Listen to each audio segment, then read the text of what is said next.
नमस्कार दोस्तों। मैं हूं संतोष पाठक और आप लोग देखना शुरू कर चुके हैं संतोष पाठक ऑफिशियल यूट्यूब प्लेटफॉर्म। असम में भारतीय जनता पार्टी कांग्रेस को फंसाती हुई नजर आ रही है। वहीं उत्तर प्रदेश में आज एक बड़ी मुलाकात होने वाली है उत्तर प्रदेश के मुख्यमंत्री योगी आदित्यनाथ और राष्ट्रीय स्वयंसेवक संघ के मुखिया सर संचालक मोहन भागवत की। एक वर्ष से भी कम का समय बचा है उत्तर प्रदेश में 2027 में होने वाले विधानसभा चुनाव को लेकर, और उससे पहले योगी और भागवत की इस मुलाकात को भारतीय जनता पार्टी की इंटरनल पॉलिटिक्स के लिहाज से काफी ज्यादा महत्वपूर्ण माना जा रहा है। लेकिन इस बीच जब मोहन भागवत गोरखपुर के बाद लखनऊ की धरती पर थे, इस बीच जब मोहन भागवत की आज योगी आदित्यनाथ के साथ मुलाकात होने वाली है, इस तरह की खबरें निकल कर सामने आ गई। चारों तरफ ये खबर फैल गई।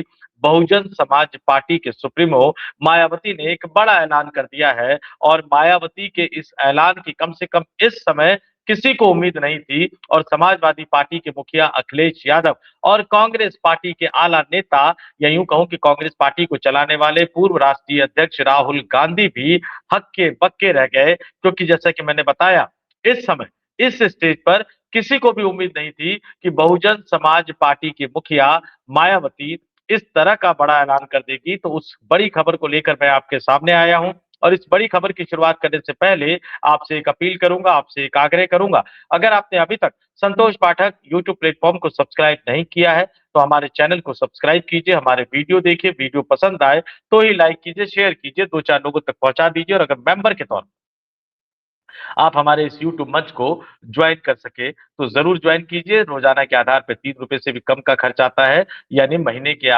का 89 रुपए का खर्च आता है। और अब आते हैं मायावती के ऐलान पर, मायावती के बयान पर।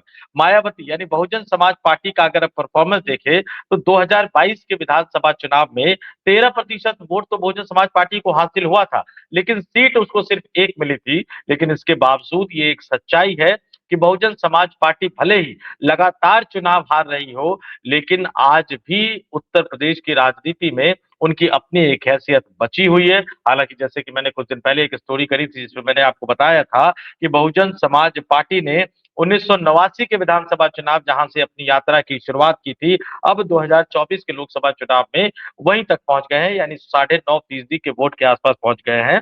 लेकिन पिछले कुछ दिनों से मायावती एक बार फिर से बहुजन समाज पार्टी को खड़ा करने की कोशिश कर रही है। और उत्तर प्रदेश की राजनीति को जानने और समझने वाले ये जानते हैं कि मायावती चुनाव ताकत के साथ लड़े तो भी यूपी के समीकरण बदलेंगे, और अगर ताकत के साथ ना लड़े तो भी उत्तर प्रदेश के समीकरण बदलेंगे। और ऐसे में सबको मायावती के फैसले का इंतजार था, और ये भी कहा जा रहा था कि जब विधानसभा चुनाव की बेला आएगी तो शायद बहुजन समाज पार्टी जो है इंडिया गठबंधन के साथ खड़ी नजर आएगी।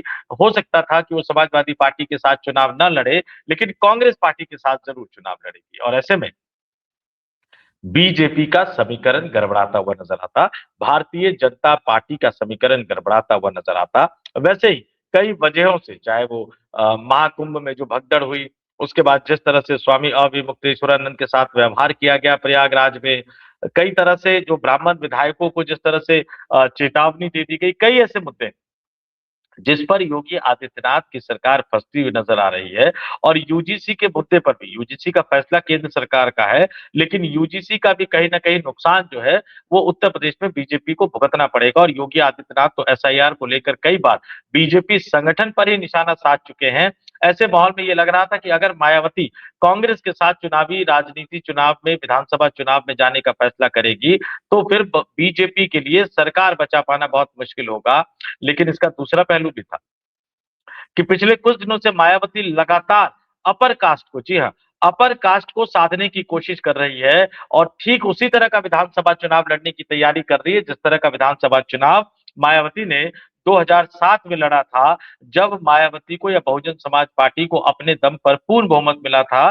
30.4% वोट के साथ 2007 के विधानसभा चुनाव में मायावती की पार्टी को, बहुजन समाज पार्टी को 206 सीटें मिली थी, और मायावती ने उत्तर प्रदेश में पूर्ण बहुमत की सरकार बनाई।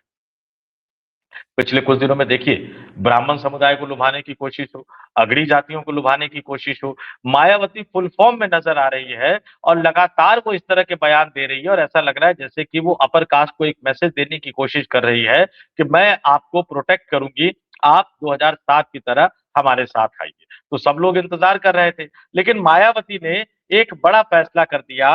वो जो गठबंधन की राजनीति या गठबंधन की उम्मीद, उसको एक तरह से धत्ता बताते हुए मायावती ने साफ-साफ ये कह दिया बुधवार को कि चुनावी तैयारियों में लगे उनके नेताओं यानी बहुजन समाज पार्टी के नेताओं और कार्यकर्ताओं का ध्यान भटकाने के लिए विरोधियों द्वारा ये साजिश की जा रही है। मीडिया में ऐसी फेक न्यूज प्रसारित कराई जा रही है। बसपा, उन्होंने दावा किया कि बहुजन समाज पार्टी वर्ष 2007 की तरह अकेले अपने बलबूते पर विधानसभा चुनाव लड़ेगी और बसपा सुप्रीमो ने 9 अक्टूबर को काशीराम की पुण्यतिथि पर लखनऊ में हुए कार्यक्रम में खुले मंच से अकेले चुनाव लड़ने की घोषणा की थी और इसके बाद ये सब बसपा के बयान में बताया गया है। इसके बाद कई बार ये बात दोहराई जा चुकी है। अब इस पर चर्चा बहस की कोई गुंजाइश नहीं बची है और आगे कहा गया कि सभी जानते हैं कि कांग्रेस, समाजवादी पार्टी और भारतीय जनता पार्टी की सोच संकीर्ण है और ये सभी पार्टियां डॉक्टर बी.आर. अम्बेडकर के विरोधी है। और एक सवाल जो बार-बार उठ रहा था, जो बार-बार पूछा जा रहा था कि भैया आपको भाजपा से लड़ना है, तो भाजपा ने दिल्ली में आपको बड़ा बंगला, नया बंगला कैसे अलॉट कर दिया? उसका जवाब भी बहुजन समाज पार्टी ने दिया। उन्होंने कहा कि भैया केंद्र सरकार ने मायावती की यानी बहुजन समाज पार्टी की सुप्रीमो की सुरक्षा के चलते ये अलॉटमेंट किया है। सभी जानते हैं कि सपा की सरकार में उनके मुखिया के इशारे पर 2 जून 1995 को स्टेट गेस्ट हाउस में मायावती पर जानलेवा हमला किया गया था। उसके अगले दिन उत्तर प्रदेश में बसपा की सरकार बनने के बाद केंद्र ने उनको सुरक्षा दी थी। अब ये खतरा और बढ़ गया है, इसी कारण बंगला अलॉट हुआ है और साथ ही ये भी कहा गया कि जैसे-जैसे चुनाव नजदीक आएंगे, विरोधियों की साजिशें तेज होंगी। पार्टी के सभी लोग ऐसी बातों से सावधान रहे। और सबसे बड़ी बात मैं बता दूं कि इसके लिए बहुजन समाज पार्टी ने लंबा चौड़ा प्रेस रिलीज जारी किया, 2 पेज का। जी हाँ दोस्तों, 2 पेज का प्रेस रिलीज जारी करके मायावती ने ये बताने की कोशिश की कि उनकी पार्टी किसी भी पार्टी के साथ गठबंधन करके चुनाव नहीं लड़ेंगी और उसका जिक्र भी उन्होंने कैसे किया, क्योंकि मोटे तौर पर वो मैंने बातें बता दी हैं। 2-3 बातें और समझ लीजिए क्या कहा उन्होंने। बहुजन समाज पार्टी की राष्ट्रीय अध्यक्ष, उत्तर प्रदेश की 4 बार की रही मुख्यमंत्री व पूर्व सांसद बहन कुमारी मायावती जी ने कुछ महत्वपूर्ण राजनीतिक मुद्दों को लेकर आज यहाँ मीडिया को संबोधित किया, जिसका मूल अंश इस प्रकार से है। और क्या-क्या उन्होंने कहा कि उन्होंने कहा कि भैया सर्वविदित है कि व्यापक देश व जनहित की कड़वी हकीकत के बारे में देश व दुनिया को जागृत करके लोकतंत्र एवं संविधान को मजबूती प्रदान करने की बजाय इन दिनों artificial intelligence AI Galgotia university तो बहुत विवाद में है, तो उसका जिक्र करते हुए मायावती ने कहा कि इन दिनों आर्टिफिशियल इंटेलिजेंस अर्थात एआई की सफलता की कुंजी बताने की स्वार्थी चर्चाओं के बीच अब मीडिया जगत में भी किसी न किसी बहाने बीएसपी के बारे में यह चर्चा है कि उत्तर प्रदेश में पार्टी विधानसभा का होने वाला अगला चुनाव गठबंधन में लड़ेगी, जो विशुद्ध रूप से लोगों को गुमराह करने की नियत वाला यह फेक न्यूज है, अर्थात ये बिल्कुल गलत, झूठ, हवा हवाई व मनगढ़ंत खबर है तथा ऐसे में नेताओं के साथ-साथ मीडिया को भी इस प्रकार की कटी पतंग जैसी उड़ान भर के अपना मज़ाक खुद उड़ाने से ज़रूर बचना चाहिए। और आगे वो तमाम बातें कही कि अकेले चुनाव लड़ेंगे और 1995 का जो गेस्ट हाउस कांड था, वो क्या रहा? उसके बारे में उन्होंने तमाम बातें कही और लोगों से अपील भी उन्होंने की कि भैया इस मूवमेंट को, इस आंदोलन को मजबूती प्रदान करना है और पूरे तन, मन, धन से लोगों का वो साथ माँगती हुई नज़र आई।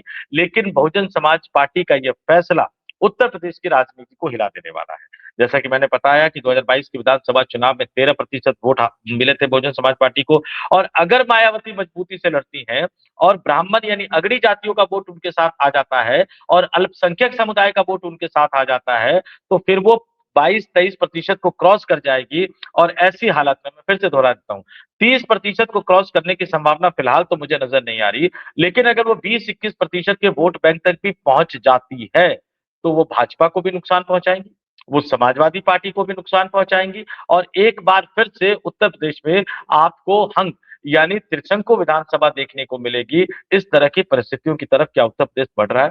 अपने तमाम दर्शकों से मैं कहूँगा कि वो कमेंट करके हमें ज़रूर बताएँ कि मायावती के इस ऐलान पर उनको कितना भरोसा है? क्या मायावती वाक़ई 2027 में अकेले विधानसभा का चुनाव लड़ेंगी और किसी भी पार्टी के साथ गठबंधन नहीं करेंगी?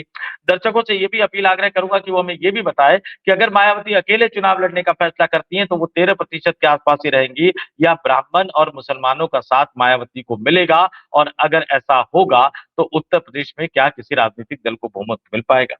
और ऐसी हालत में आपको क्या लगता है, जब तीनों ही राजनीतिक दल 20-21% के आस-पास होंगे, तो भारतीय जनता पार्टी, समाजवादी पार्टी और बहुजन समाज पार्टी में नंबर 1 कौन होगा और नंबर तीन कौन होगा? आपका क्या मानना है? कमेंट करके ज़रूर बताइएगा। इस वीडियो में इतना ही। जाते-जाते फिर आपसे अपील करूँगा, आग्रह करूँगा, अगर आप नए दर्शक के तौर पर जुड़ रहे हैं तो संतोष पाठक ऑफिशियल यूट्यूब प्लेटफ़ॉर्म को सब्सक्राइब ज़रूर कर लीजिए। नए पुराने दोनों दर्शकों से आग्रह करूँगा कि अगर मेंबर के तौर पर हमारे इस यूट्यूब मंच को जॉइन कर सकते हैं तो मेंबर के तौर पर भी जॉइन कर लीजिए। किसी भी तरह से हमारे साथ जुड़े रहिए, बने रहिए। तो इस वीडियो में इतना ही। मुझे यानी संतोष पाठक को दीजिए इजाज़त। आप तमाम लोग देखते रहिए संतोष पाठक ऑफिशियल यूट्यूब प्लेटफ़ॉर्म।